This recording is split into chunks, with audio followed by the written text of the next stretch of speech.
نحمده ونصلی علی رسولہ الکریم اما بعد۔ آج کل یہ کہا جا رہا ہے کہ محرم کی پہلی تاریخ کو 113 مرتبہ بسم اللہ لکھ کر گھر پر رکھنے سے ہر آفت اور بلا سے محفوظ رہتے ہیں۔ اس کی حقیقت کیا ہے؟ اس کے بارے میں مولانا شفیع عثمانی صاحب نے جواہر الفقہ میں لکھا ہے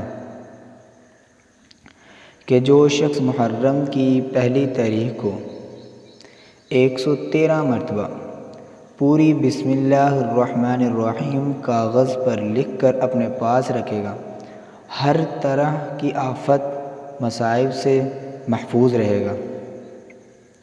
اور یہ بزرگوں کے تجربات میں سے ہے۔